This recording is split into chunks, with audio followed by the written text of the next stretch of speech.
I will apologize in advance for doing this in English. I can do this in many languages, but unfortunately Spanish is not one of them, so you're going to have to bear with me in the English presentation.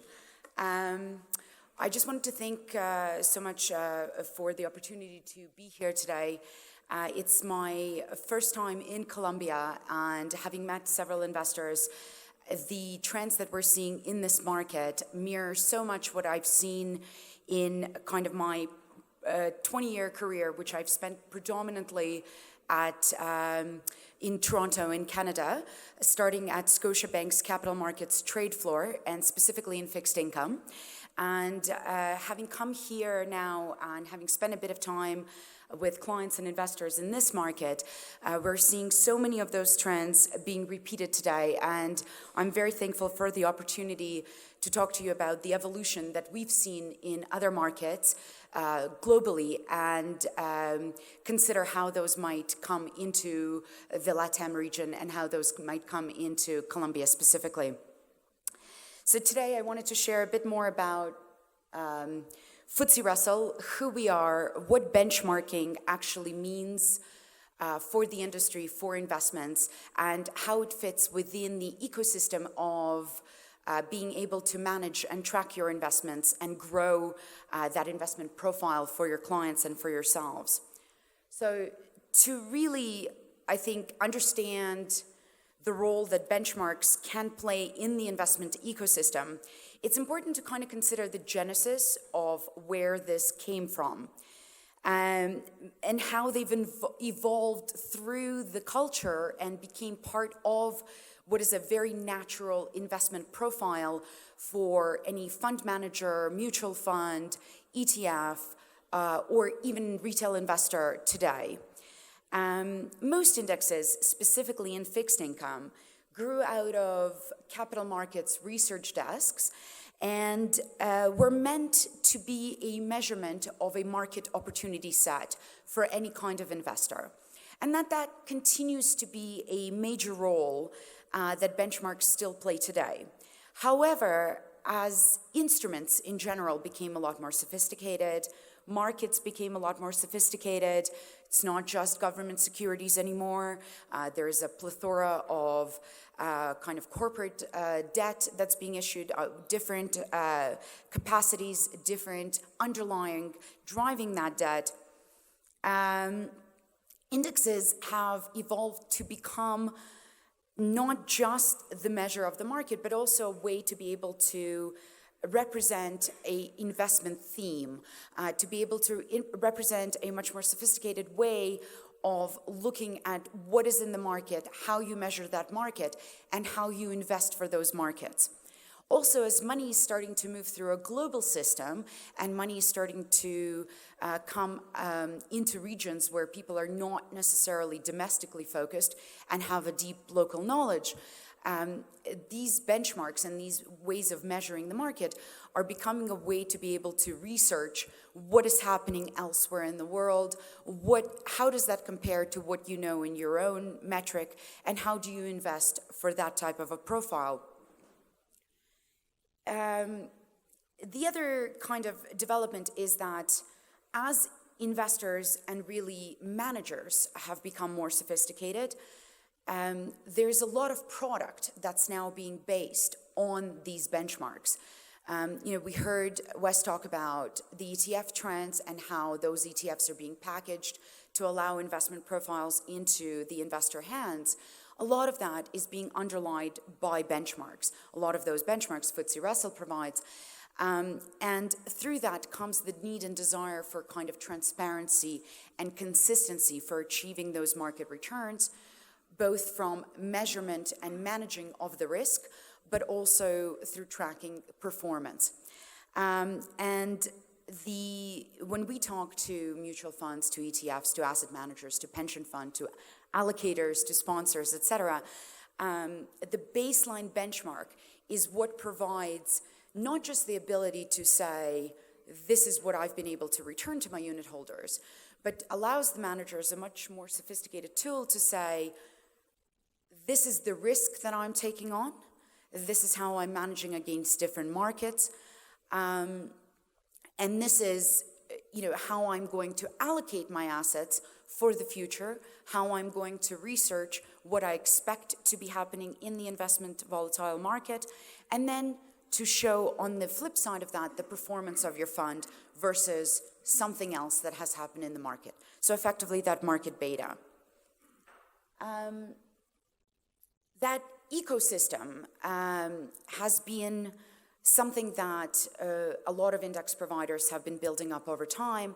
So the ability to cover multiple markets, ability to cover local depth and local presence of those markets, as well as global opportunity sets for investors in equities, in fixed income, increasingly in alternative assets, and then supporting that kind of multi-asset coverage with deep data sets to allow investors to make decisions over time and analytics in order to be able to navigate those decisions and convert market information into investment advice.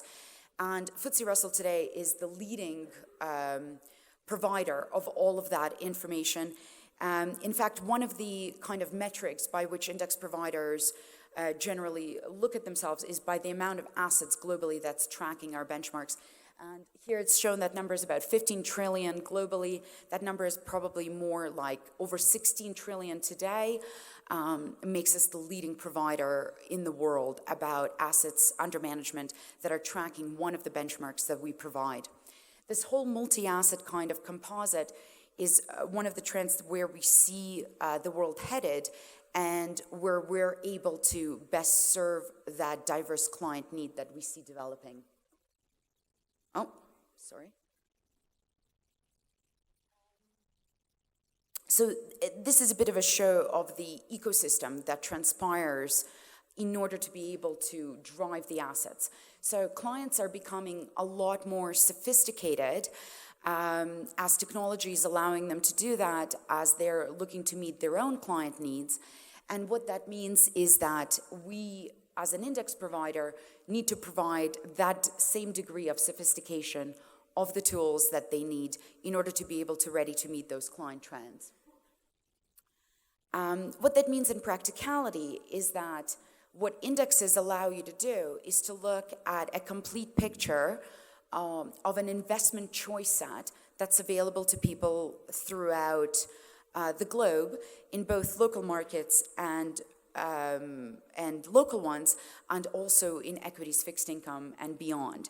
So, through the kind of lens of the indexes that we provide, those will range the gamut between kind of broad-based market cap equity exposures through Ftse World or Ftse Emerging Indexes, all the way to fixed income, which is our World Government Bond Index, and local market exposures like Ftse PIP Colombia, for example, all the way to kind of the thematic indexes that are ESG screened, climate risk profiled, have different capitalization schemas, have laddering or target date, and fit within different provision of different client needs and client demands.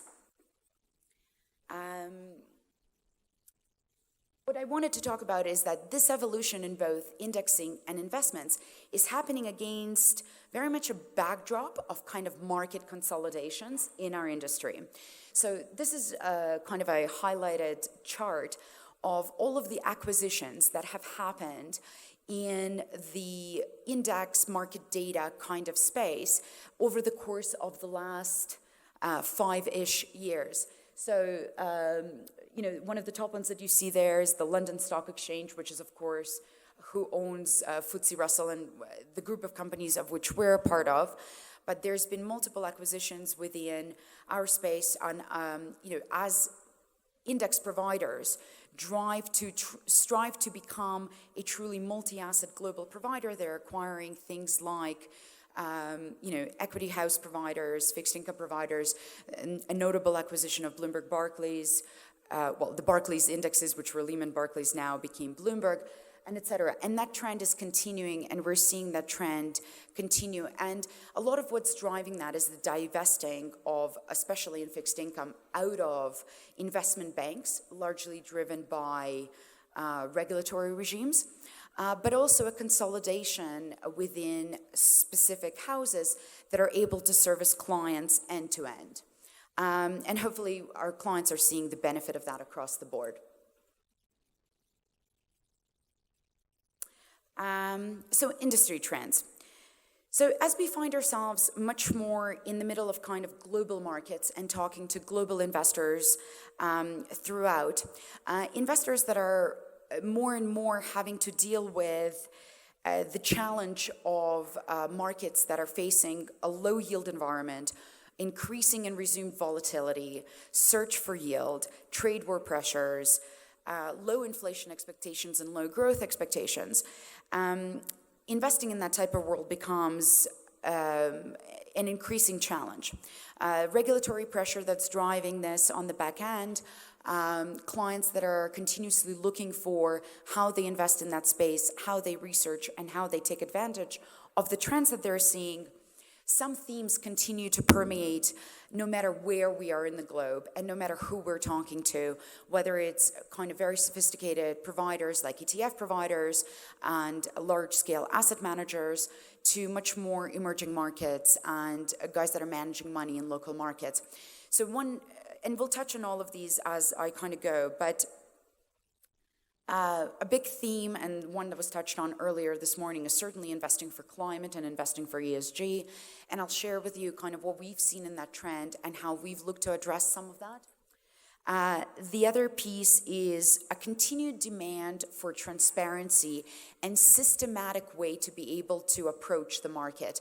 So, and this is coming from regulators as well as asset managers, and increasingly from clients who are much more knowledgeable about their portfolios. It's the millennials that are investing, they know what they're investing, and they want to see that transparency both from the asset manager and from their investment. And a lot of what we provide allows for that to occur through the system. Another big trend is a convergence towards multi-asset. So an ability to look at your book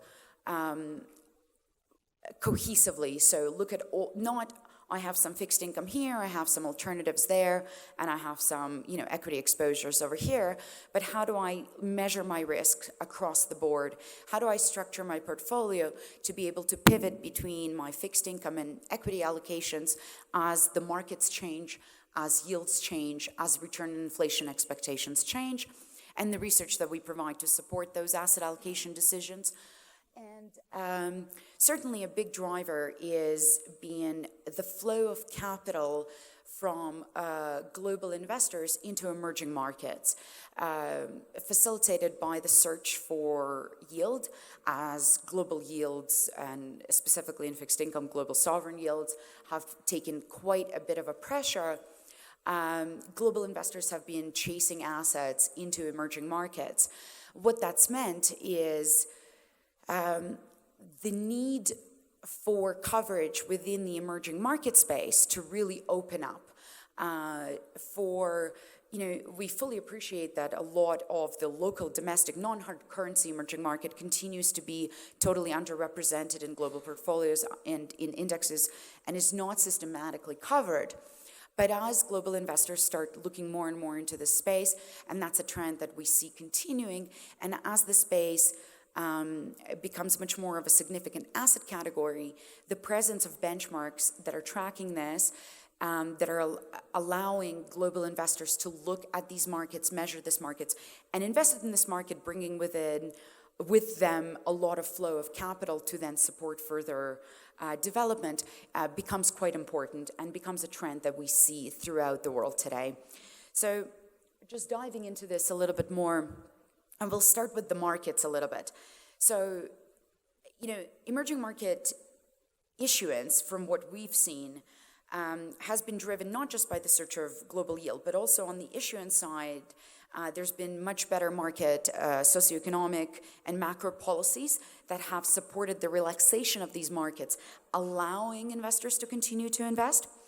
And there's been a relaxation of, obviously, capital controls, a trend that we are hopefully continuing to see throughout the emerging market ecosystem.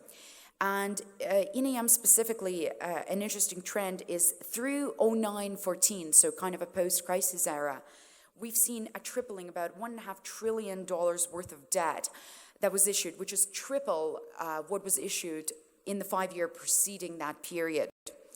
And certainly these have been snapped up globally. There's been a large public demand of seeing that.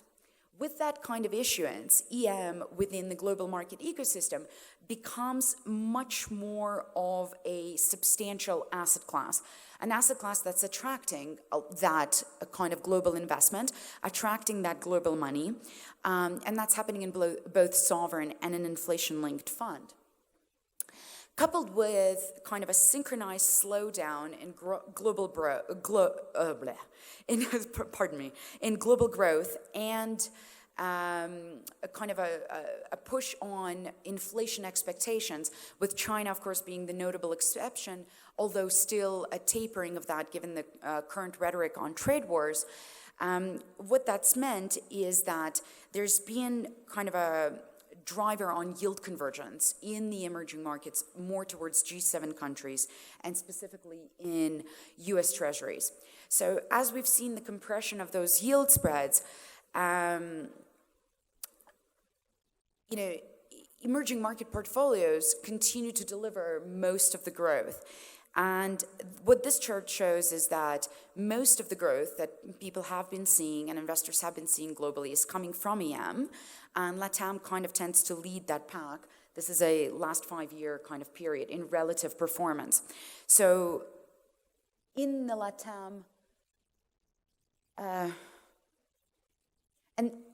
what's interesting is that this trend is true both in local currency exposure as well as in US dollar terms. And within the LATAM region specifically, Brazil tends to lead the region, but Colombia outperforms relatively to other places. And that's, again, a trend that continues to be seen both in local currency as well as in US dollar terms. So it's, from that perspective, it's no surprise that there's been continued interest in money trying to come into the LATAM region and trying to represent this. Furthermore, the duration profile, so the kind of risk extension profile of the EM region is much shorter than what you see globally in other places, whose durations have continued to extend over the last decade. And that continues to explain kind of the lower volatility of those returns. And you can see that emerging market government debt has one of the better risk return profiles globally in the space. So what does that mean? What that's meant is that global investors have continued to have interest and an outpouring of money that has been interested in being invested in this market. What that's meant for index providers is the demand and the desire to continue to increase index coverage, because that is how global investors tend to think about the region, and how local investors should be thinking about their place within that global ecosystem, and how you think about investing for the future in that space. And our, our profiling of this market has expanded and enhanced quite significantly over the last place, and provided comprehensive coverage of this, both in hard currency through kind of our LATAM corporate and LATAM government indexes, but also through our partnership with PIP, who provide local currency benchmarks in both sovereign inflation-linked as well as in corporate markets. And that has continued to open up the market. And what that's meant, as I've been saying, is that that allows for the money to flow through the ecosystem, allows investors to come in, allows for local investors to track and measure their performance and their delivery through, and really allows for fund flows through the system today. And we expect this very much to continue. We see a lot of interest from product issuers and investors in this space, and we expect to continue broadening our coverage and the sophistication of the products that are being offered here today. Okay. The other big trend that we've been seeing, and certainly one that's been talked about here, is ESG. I think I'm not going to go through, whether or not climate is a real concern or not. I firmly believe that there's a change. Even through my kind of lifetime, I've seen a change in sea levels and weather patterns and volatilities, etc. But the way we've been looking at climate, and certainly investors are considering climate and sustainability in their funds, in their portfolios, and this is a conversation that's had and that's led with increasingly as we go through the world. Certainly Europe has kind of the most penetration of this, and the European funds have taken a huge stance on this. Canada, which is where I spend and where I'm based, has spent the pension funds who direct the most source of asset flow through the system have taken a huge stand to say, this is how we want to invest and this is how we plan to invest. But we hear this conversation happening everywhere. And we certainly think this is a conversation that should be happening everywhere, and one that should be in the minds of investors globally. So there's many different ESG themes, and we offer many different ESG products. We offer, the E, S, and G scores, ability to measure companies and individual risk. What I wanted to talk to you about today is something that's been quite innovative and a way to take a look at sovereign exposures to climate risk, so ability to measure governments and their readiness for climate exposures. Because the reality is the majority of the funding that happens for climate, especially in areas where there is physical climate risk exposure, so from government or countries that have exposure to sea levels or changing volatility patterns in weather, or that are financing kind of the cleanup like oil spills or mining, etc., that have a lot of that kind of exposure, have to start thinking about how they're positioned for that climate risk, how much they're going to have to spend in order to be able to be ready for that risk when that comes, but also how they position themselves globally when investors around the world start financing and moving funds away from countries that score poorly on this kind of piece. So, a very real example is we're having a live conversation with the Canadian oil and gas industry that's very much concerned about the flow of capital that's stagnating from being invested there. And Canada is very much a resource extraction economy. There's a large sector of the economy that's dependent on the oil and gas industry. The lack of funding into that by people not wanting to buy bond issuance, by global green portfolios not accepting those securities, results in things like, is associated with a lack of funding in that industry's unemployment impacts the entirety of the Canadian economy.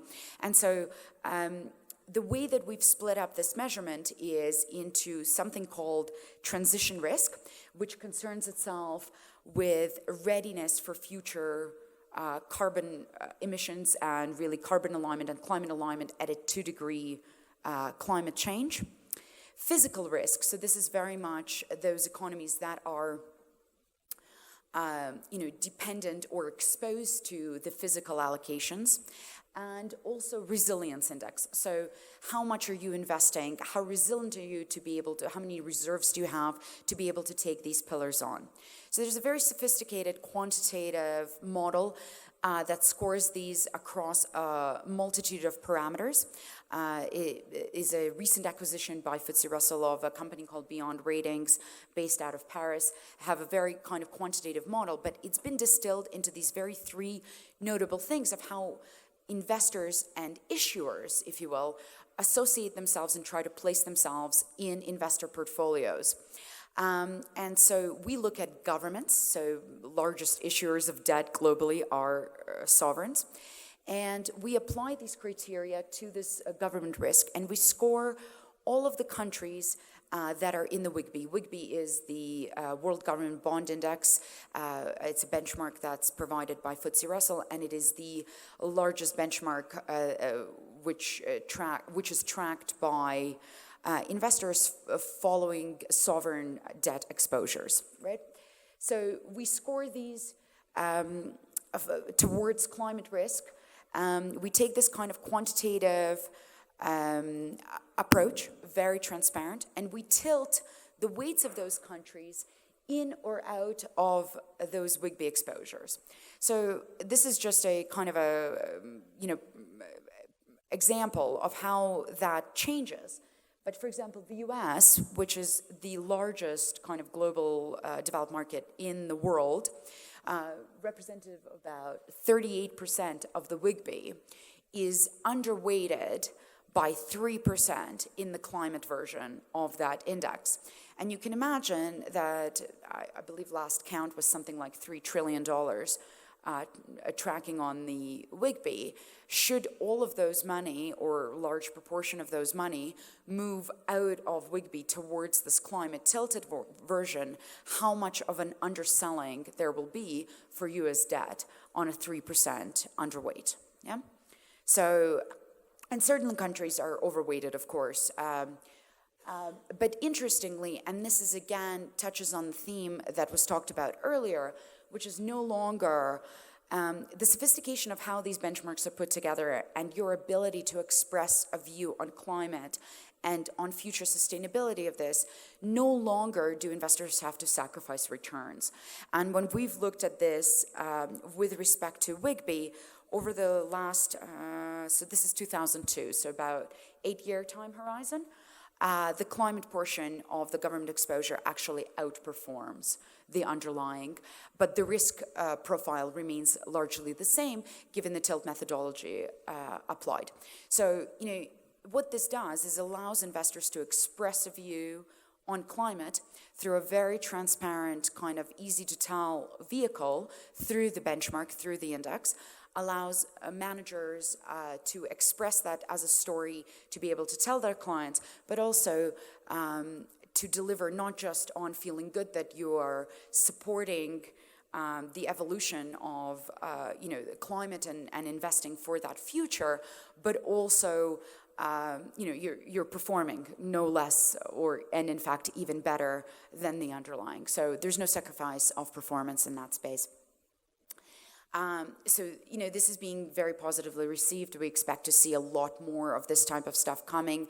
And, from our perspective, this looks at governments and sovereign debt. So this is not just a corporate story. It's not just a kind of a way to look at corporations, but more meaningfully, this is a way to look at the largest issuance of debt globally, which is coming from sovereigns around the world. Yeah. I wanted to touch a little bit of this. So I talked earlier about transparency and the desire for transparency. And, as indexes baselining most product in the world, and there's trillions of dollars tracking these benchmarks, what's being demanded, initially through regulatory regimes, so things like IOSCO and EU BMR, which is basically regulatory stuff that's come off on the back of LIBOR, but also by investors themselves and by people who are providing assets that are tracking the indexes, is this concept of transparency. So how do I know what my assets will look like? How do I know how I'm investing? And how do I know what decisions will be taken in these benchmarks, especially through the rise of passive, as fees compressed and passive investing is becoming more and more prevalent, in the indexing space, in the fixed income space. That demand and those drivers become critical. And there's many ways in which we address those, and many ways in which we, as an industry, are providing that. So, you heard earlier about this concept of fees and letting the investors know what the fees are. We make methodologies public. We talk about previews. We talk about how these things are going to be happening. But more recently, as capital is shifting around the world and portfolios are becoming global in nature, we have introduced this concept of a country classification profile. So this is a framework that allows investors who are used to looking at this from an equity perspective that does, developed, emerging, frontier, etc. In fixed income, no such concept. And especially important and critical today in emerging markets and through the lens of China. So, the potential inclusion of China out of an emerging market and into potentially developed market global benchmarks is probably the largest structural change in the investment profile that I'm likely to see in my career. And it's one that's watched incredibly by investors around the world. China, in an uncapped version, represents about 50% of emerging market portfolios. And if it were to move into DM markets, it has a huge implication for investors and has a huge implication for investment themes. So what we introduced is this concept of a market accessibility level, which is a way to be able to track markets around the world and measure them, whether they belong in things like WGBI, which is a liquid global sovereign investor pool risk profile, whether they're truly emerging markets, and how those markets will move in and out of those profiles. So, there's a series of criteria that have been developed to do that. And there's an annual cycle and an annual review cycle. But what's been really interesting for investors is that we publish something called a watch list. So we make publicly available after this kind of annual review cycle what countries could potentially be excluded going forward or put in going forward.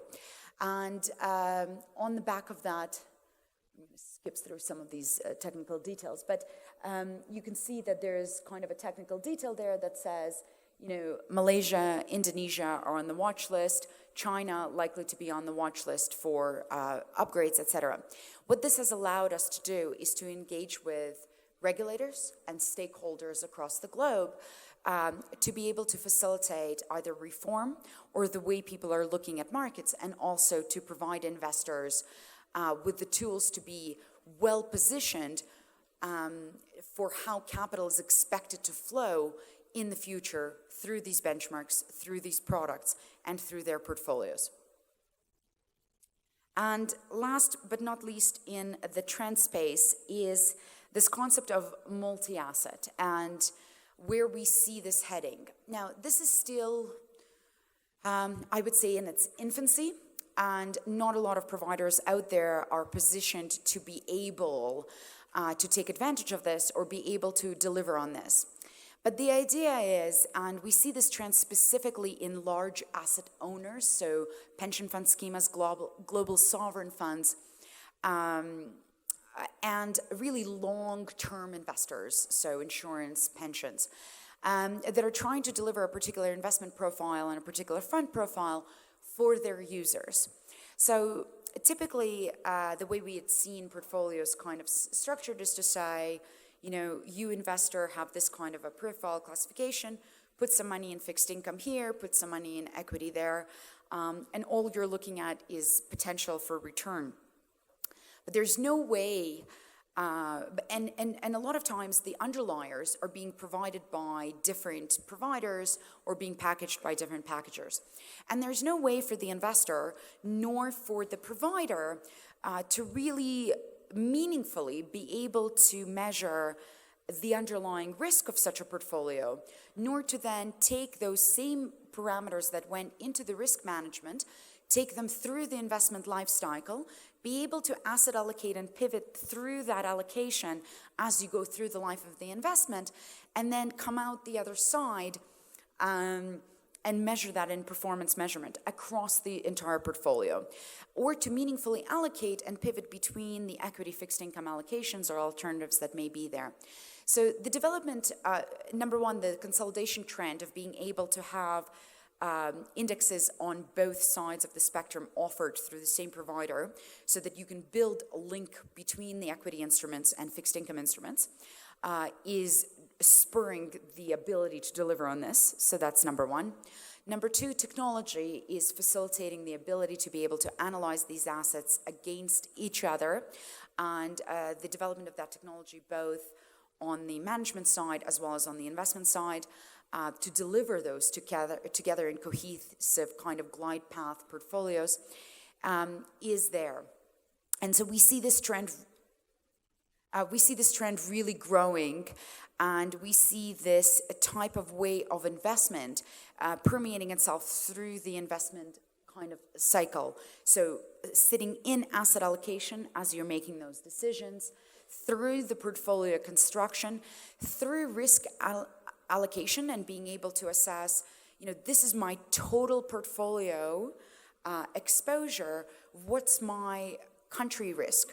Not just, this is my fixed income and this is my equity, but how am I sitting across my total portfolio? What's my credit exposure to this particular issuer across my entire portfolio in equities, in fixed income? And then depending on from the investor and from these type of glide paths, pension schemas, if I'm at a certain age and I have a certain way of, certain horizon for investing, and then drawing down on that over a certain period of time, how do I position myself between, 80-20, 70-30, et cetera? What's my risk profile to be able to do that? And then measuring the performance, again, on total portfolio fund. How did this sector perform for me? How did this issuer perform for me across the board? So this is still in its infancy across the world. More and more providers are pushing for solution on this, and more we see asset owners demanding this of index providers and demanding this from asset managers to be able to deliver them a total portfolio solution. So this is one to watch, we think, quite robustly. And then I thought I would close, I kind of started to say that I started my career in capital markets in Canada. So I was on the Scotiabank's capital markets fixed income floor, where our business in Canada really started. And through my 20-year career, I have seen the evolution of Canadian investment, and I have seen the evolution of the products that are supporting that investment. And coming into LATAM, and doing a bit of research on what's happening here and in Colombia, I was struck by the parallel of how much the investment profile in this region today looks like what we had seen in Canada over time. And I thought it just might be interesting for you to see what's happened to those asset allocations as we've gone through kind of the last investment cycle, and what potentially we could expect elsewhere. So this is done through the lens of asset owners. That's the easiest way to kind of try to look at capital allocations in a region. So this particular slide looks at CPPIB. So CPPIB is Canada Pension Plan Investment Board. Canada Pension Plan manages the mandated federal pension allocations for all Canadians. So this is like the sovereign pension fund. It's the largest fund, certainly in Canada, and it fits within the top 10 globally, right? So their investment profile might be slightly different than what you'll see elsewhere, but we do see this trend permeating through the country, and I'll show that to you as well. So in kind of 20-ish years ago, what you see is a pension allocation. I can't point, but this is in 2000. The first bar there, what you see is almost 100% domestic fixed income. And in 2000, the majority, so today Canada runs about a 70-30 sovereign corporate allocation. In 2000 and predating 2000, it was maybe closer to 80-20. But that kind of 70-30 split in local, domestic, government versus corporate split, right? So what you're seeing predominantly led by government, over 90%, if not 100%, fully invested in fixed income. And the chart on the left shows a kind of crossbar. The gray line is foreign assets, and the kind of burgundy line decreasing are Canadian assets, right? So fixed income, fully domestically allocated, right? And what you see going through are a couple of things. So number one, in 2005, right before the crisis, Canada relaxed a foreign ownership cap. So pension funds couldn't hold more than 25-30% of non-Canadian assets. So that was relaxed and eliminated. That was relaxed over time and eliminated in 2005, which spurred investment outside. Number two, as the size of the fund became larger and larger over time, they kind of outgrew just a local domestic market allocation. So, today Canada represents sub 5% of global equity exposure, right, by market cap, just generally. So some would argue that this fund at today sitting at sub 20% is still too high versus where versus where they should be. And what you've seen over time is this diversification out of just fixed income. Certainly yields have been going down. People have been looking for returns. Fixed income is playing a supportive role and a very important role in the portfolio. But certainly there's been a move towards equity allocations, and the green represents the alternative asset side. And you'll see that this trend is true for most funds that we looked at for Canada. So Caisse de Dépôt manages public pensions in Montreal, in Quebec. Ontario Teachers manages all of the teacher pensions. So same kind of idea. They all start from a different base, but over time increase in out of just fixed income, peppering their portfolio with equities and alternatives, and going out of domestic allocations into non-domestic exposures. And, this is LATAM as we see it today. And having met a lot of kind of investors over the last couple of days, the story that we hear is the same. We're mostly domestic, and we're mostly in domestic fixed income. So it's just an interesting parallel of where we might expect to see this head in the future as markets open up. Obviously, in the EM region, the story is slightly different because yields here are higher than what you'd see in the rest of the world. But we certainly see the demand for diversification. And, we'd hope to see, as market relaxes and as capital controls support this, an ability to diversify and grow the equity exposures and grow the global allocations. And with that, I will wrap up. So thank you guys very, very much. I won't ask for any questions because I was warned by the prior speaker, but we are, myself and the team are around here for the day, so I'd be more than happy to chat or connect with any of you. Thank you.